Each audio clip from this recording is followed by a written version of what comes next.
My name is Daniel Joseph O'Ryan. I am from Tipperary County, Ireland. Right there, smack in the centre of that beautiful green place on earth. Now, I've been playing bagpipes since I could hold one. And I've also been drinking stout since I could hold one of those as well, you know. Used to get it from my mother, second hand, when I was a little tiny thing. But anyways, as a musician I've travelled all over my island. And I found myself on the rocky road to Dublin, of course. Finally got into Dublin town. What a beautiful city it was. Went down into a small little pub. It's called the Brazen Head. Well, that pub is still there to this day. If you get yourself in Dublin, make sure you go to the Brazen Head. Fine pub. Well, I was having a few drinks, and I felt a little frisky. So I decided to sing some songs. Played little bagpipes for the folks there. Oh, and it was a grand time. We had great crack in the pub that night. Well, I made enough money that night, and I said, well, I think I'll be taking myself over to England, find out what's going on over there. So the next morning, bought myself a ticket for a ferry, took the ferry over to Liverpool.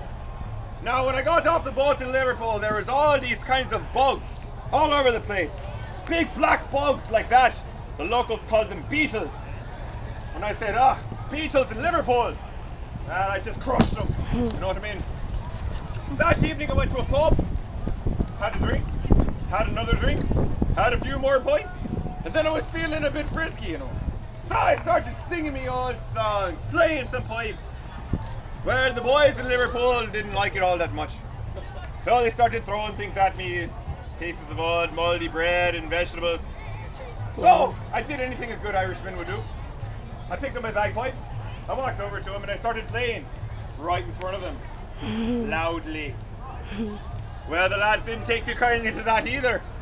So before I knew it, beer is flying all over the place. Tables are breaking, bottles are smashing all over. I was holding me on, but there was many of them and only one of me. But it was just then when I was about to get knocked out. Some boys from Dublin were in the corner. They saw I was stumbling. Well, they picked themselves up and they helped me. They joined the fray. And we beat the bastards out to the pub. I was looking around for my bagpipes, and all I found was splinters on the ground. Busted into a million pieces it was. So the only thing left was my fine chanter. I picked up my chanter. I thanked the Dubliners for giving me a hand, and I walked myself out to that pub. Well, that whole night I walked wandering, alone, drunk, couldn't figure out where to go. I found myself sitting on a bench way out in the middle of nowhere. There was a field yonder over there. And I was sitting there just ready to die. But then I heard a beautiful sound, a most amazing sound coming from the field. Now the locals said that that field was haunted because there had been a great battle on that field at one time. Well, I heard some drums being played in that field. Now these weren't war drums now, you know. They were festive drums. And I said, what good crack is out there?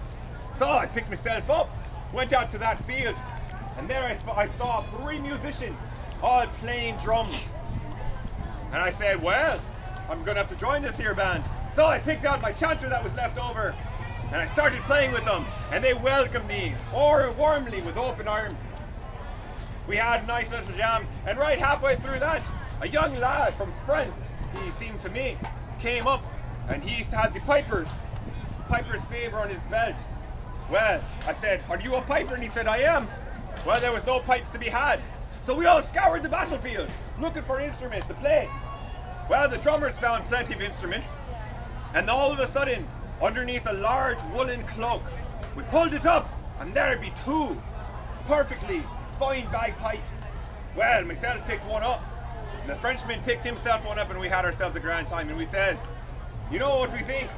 We should take these old instruments of war, and we should turn them in to instruments of good time, instruments of music, instruments of fine drink, instruments of crack. And that's just what we did. My lords and ladies, I present to you the crack.